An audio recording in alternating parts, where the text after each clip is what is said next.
इस कार्यक्रम के प्रायोजक हैं रायपुर होम्स। शेयर मार्केट में सोमवार को कारोबार की शुरुआत नई ऊंचाइयों से हुई और निफ्टी ने 25,000 के करीब जाकर ट्रेड किया। सेंसेक्स ने भी अपना नया ऑल टाइम हाई बनाते हुए 81,908 का नया लेवल देखा।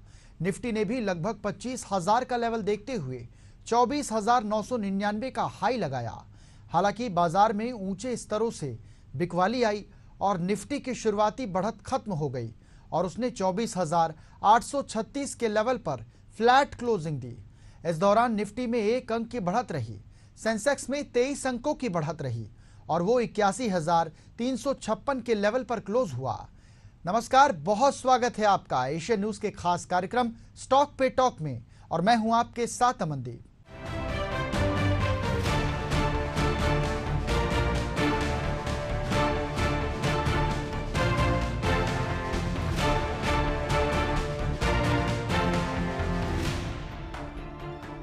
सुजलॉन एनर्जी के शेयरों में मंगलवार 30 जुलाई को लगातार 7वें कारोबारी दिवस तेजी दिखाई दी।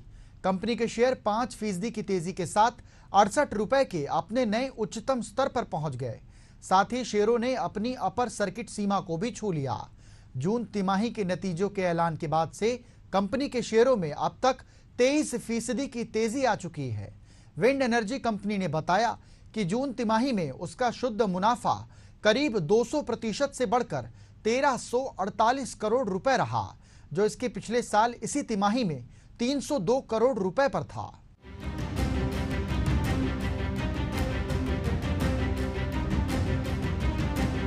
मौजूदा वित्त वर्ष की पहली तिमाही में कंपनी का रेवेन्यू भी 50% बढ़कर 2,016 करोड़ रुपए हो गया। इसके साथ ही कंपनी ने पहली तिमाही में 3.8 गीगावाट का अपना अब तक का सबसे बड़ा ऑर्डर बुक भी दर्ज किया है। कंपनी के मैनेजमेंट ने कहा कि ये भविष्य के लिए बहुत अच्छी संभावनाएं मुहैया कराता है।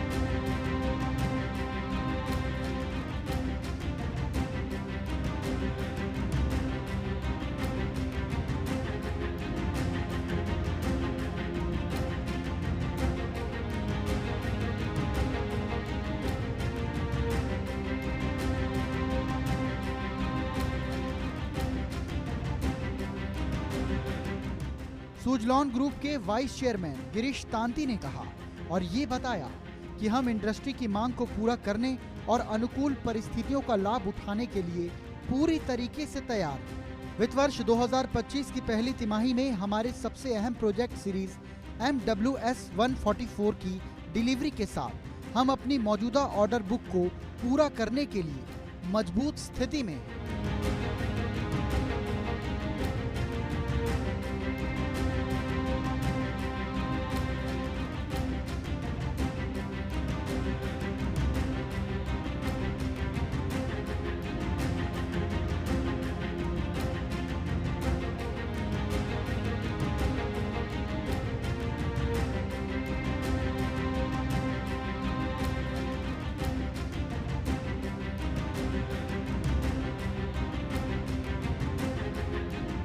जून तिमाही के नतीजों के बाद ब्रोकरेज भी सुजलॉन के शेयरों पर बुलिश नजर आ रहा है।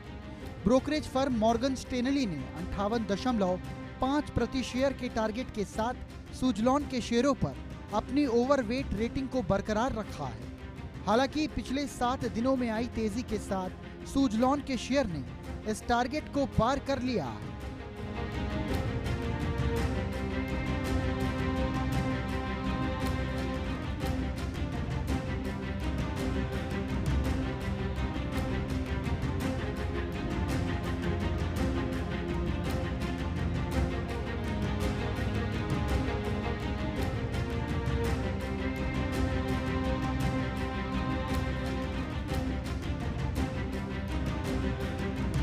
ब्रोकरेज ने अपनी रिपोर्ट में कहा कि जून तिमाही के कंपनी की अर्निंग मजबूत नजर आई। कुल डिलीवरी 274 मेगावाट रही, जो इसके 250 मेगावाट के अनुमान से बेहतर है। सुजलॉन एनर्जी एक मल्टी बैगर स्टॉक रहा है, जिसने पिछले 1 साल में 277% का रिटर्न दिया। वहीं पिछले 5 साल में इसके शेयरों में 1650% की बम्पर तेजी नजर आई। एनटीपीसी के शेयरों में आज खरीदारी का जोरदार रुझान दिखा। इसके शेयरों की इतनी ताबड़तोड़ खरीदारी हो रही है कि 4% से अधिक उछलकर यह रिकॉर्ड हाई पर पहुंच गया। आज सेंसेक्स और निफ्टी 50 के टॉप गेनर्स में यह शुमार है। आगे की बात करें तो वैश्विक ब्रोकरेज फर्म जेफरीज ने इसकी खरीदारी की रेटिंग को बरकरार रखा है, लेकिन टारगेट प्राइस को बढ़ा दिया है, जिसने आज शेयरों को तगड़ा सपोर्ट किया। पिछले साल 31 जुलाई 2023 को यह 1 साल के निचले स्तर 209 रुपए पर था।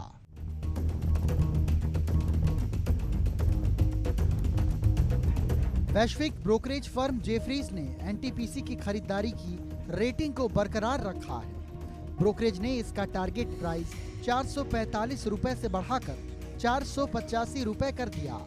जेफरीज का कहना है कि एनटीपीसी को जून तिमाही में जो मुनाफा हुआ वो उसकी उम्मीद से करीब 11% अधिक रहा। जून तिमाही में इसने 90 मेगावाट कैपेसिटी बढ़ाई है और अब मैनेजमेंट ने वित्त वर्ष 2025-27 में 23 गीगावाट की कैपेसिटी जोड़ने का लक्ष्य रखा है। ब्रोकरेज के मुताबिक रिन्यूएबल एनर्जी कैपेसिटी में तेजी और ग्रीन हाइड्रोजन में ग्रोथ से इसके कारोबार को सपोर्ट मिलेगा।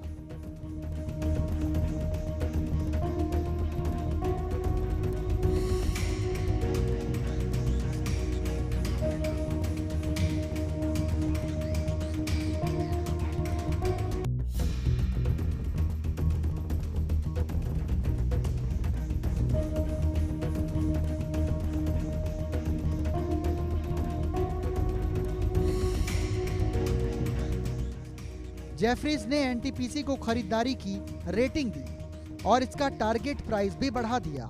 वहीं दूसरी तरफ एक घरेलू brokerage firm Kotak institutional equities ने इसे सेल रेटिंग दी है। हालांकि ब्रोकरेज ने इसका टारगेट प्राइस बढ़ाया है।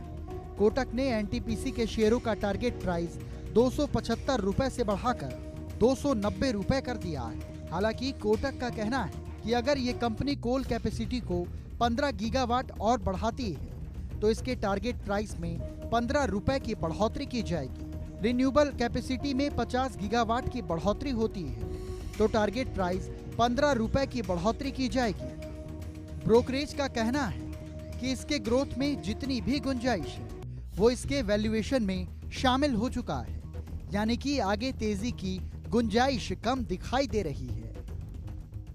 कंपनियों के बायबैक के ऐलान पर शेयर होल्डर्स की निगाहें लगी रहती हैं। कम से कम 5 कंपनियां ऐसी हैं जो अगस्त के पहले तक बायबैक का या तो ऐलान करने वाली हैं या कर चुकी हैं। हालांकि ऐसे समय में हो रहा है जब केंद्रीय वित्त मंत्री निर्मला सीतारमण ने 23 जुलाई को इस वित्त वर्ष 2024 के बजट में बड़े बदलाव का ऐलान कर दिया है। बजट के ऐलान के मुताबिक अब शेयर बायबैक से आई हुई आय पर शेयर होल्डर्स को टैक्स चुकाना होगा। अब तक इसकी देनदारी कंपनियों पर बनती थी। बजट पेश होने के 1 हफ्ते के भीतर 5 कंपनियों ने पहले ही बायबैक का ऐलान कर दिया था या इसे लेकर बोर्ड के बैठक की डेट तय कर दी थी। चूंकि नए नियम 1 अक्टूबर से लागू होने वाले हैं तो ये देखना बाकी है कि इसे लागू होने से पहले कौन कौन सी कंपनियां बोनस बांट देती हैं।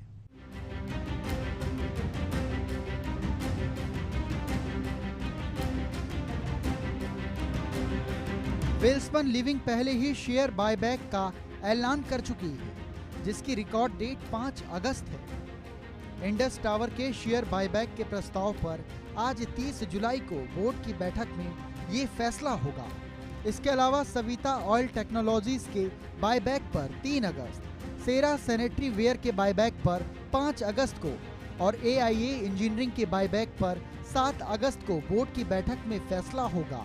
अरबिंदो फार्मा के शेयर बायबैक का ऐलान बजट से पहले हो गया था, जिसकी रिकॉर्ड डेट 30 जुलाई है।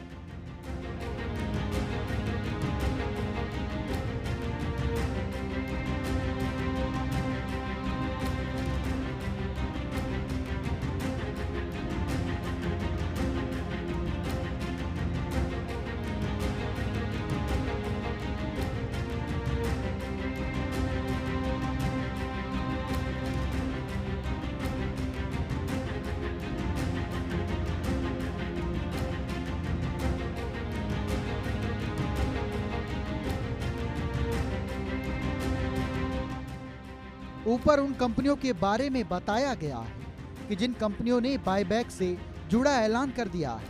अब बात करते हैं ऐसी कंपनियों की जो समय समय पर बायबैक से जुड़े फैसले लेती नजर आती हैं और इसमें आईटी कंपनियां सबसे आगे हैं।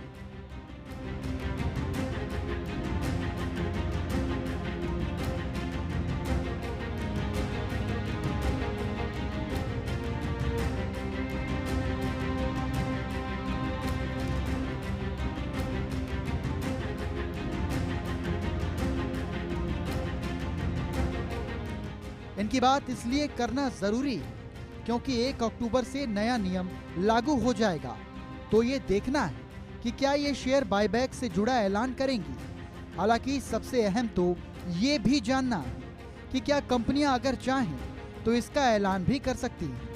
ऐसा नहीं है, सेबी के नियमों के मुताबिक 2 शेयर बायबैक को बोर्ड से मंजूरी के बीच कम से कम 365 दिनों का अंतर होना चाहिए। अब देखते हैं कौन सी large cap IT company buyback करती है। 30 जून 2024 को खत्म हुई पहली तिमाही के नतीजों के बाद आज कोलगेट पॉमलीव में जोरदार तेजी देखने को मिली। एनएससी पर यह स्टॉक 182 रुपए यानी 5.68% की बढ़त के साथ 3,390 रुपए के पार दिखाई दे रहे थे। स्टॉक का आज का ये अब तक का दिन का हाई 3,424 रुपए और दिन का लो 3,250 रुपए है। स्टॉक का 52 वीक हाई भी 3,424 रुपए ही है, यानी आज इस स्टॉक ने अपना 52 वीक हाई हिट किया है।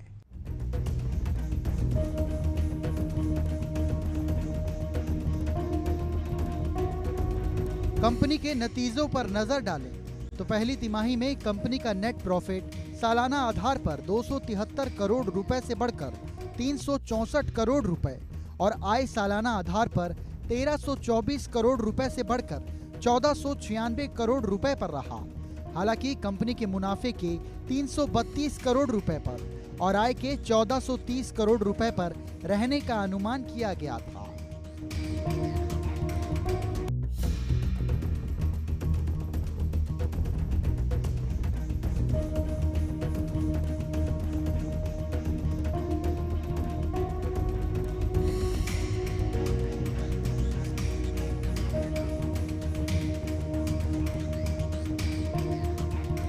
पहली तिमाही में कंपनी का एबिटेडा सालाना आधार पर 418 करोड़ रुपए से बढ़कर 518 करोड़ रुपए पर और एबिटेडा मार्जिन 31.6% से बढ़कर 34% रहा।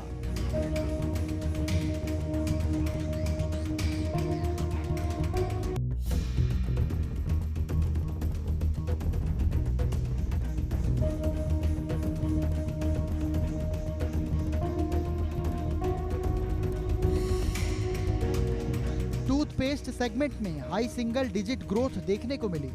हालांकि इसकी ग्रोथ के 2-3% पर रहने का अनुमान था।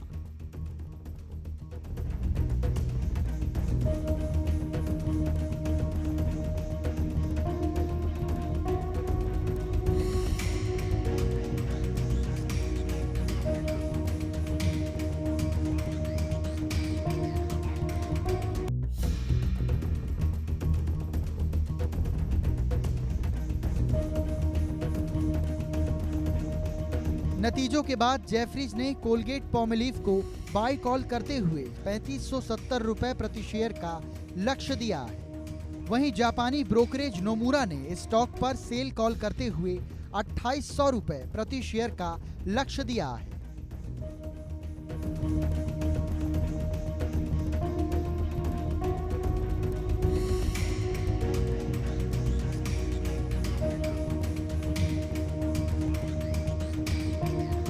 कोलगेट पर नोमुरा की राय है कि कंपनी के पहली तिमाही के नतीजे चौतरफा स्तर पर बेहतर रहे हैं। 2% के अनुमान के मुकाबले 6 से 7% की वॉल्यूम ग्रोथ देखने को मिली है। चूंकि स्टॉक मध्यम ईपीएस ग्रोथ फेज में प्रवेश कर रहा है, ऐसे में इसका रिस्क रिवॉर्ड प्रतिकूल नजर आ रहा है। बड़ी बेवरेज कंपनी वरुण बेवरेज के शेयर सस्ते होने वाले हैं क्योंकि बोर्ड ने सब डिवीजन की घोषणा की है। ये कंपनी द्वारा 1 साल से थोड़े अधिक समय में दूसरी ऐसी कॉरपोरेट एक्शन है। वरुण बेवरेज के शेयर मंगलवार को बिकवाली के दबाव में दिख रहे थे और 1590 रुपए के लेवल पर ट्रेड कर रहे थे। संयुक्त राज्य अमेरिका के बाहर दुनिया में पेप्सिको के पेय पदार्थों की सबसे बड़ी बोतल बनाने वाली कंपनी वरुण बेवरेज ने एक्सचेंज फाइलिंग में स्टॉक स्लिप के बारे में घोषणा की।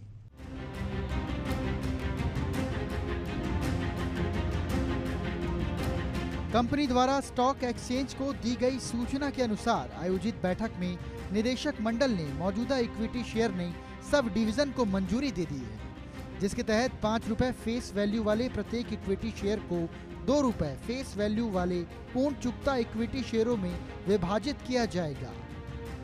हालांकि शेयर विभाजन कंपनी के इक्विटी शेयर धारकों की मंजूरी के अधीन है। वरुण बेवरेजेस ने आगामी स्टॉक स्लिप में शेयर धारकों की भागीदारी की पात्रता निर्धारित करने के लिए रिकॉर्ड डेट की घोषणा नहीं की।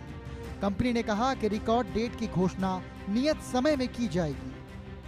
फाइलिंग में कहा गया कि मौजूदा इक्विटी शेयरों ने सब डिवीजन के लिए रिकॉर्ड डेट कंपनी के इक्विटी शेयर धारकों की पूर्णता मंजूरी लेने के बाद तय की जाएगी।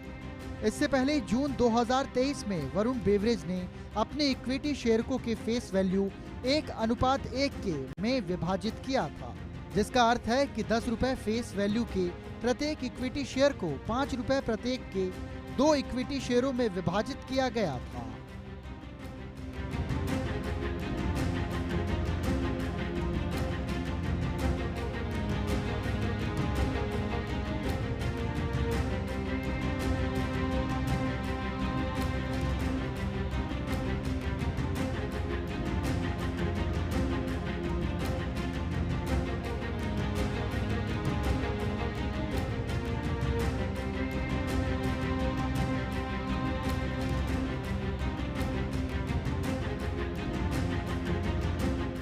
वरुण बेवरेज के बोर्ड ने वित्त वर्ष 2024 के लिए 1.25 रुपए प्रति इक्विटी शेयर के अंतरिम लाभांश के भुगतान को मंजूरी दे दी है। कंपनी ने अंतरिम लाभांश प्राप्ति के लिए शेयर धारकों की पात्रता निर्धारित करने के उद्देश्य से 9 अगस्त को रिकॉर्ड डेट के रूप में तय किया है। कंपनी ने कहा कि अंतरिम लाभांश का भुगतान 13 अगस्त से किया जाएगा।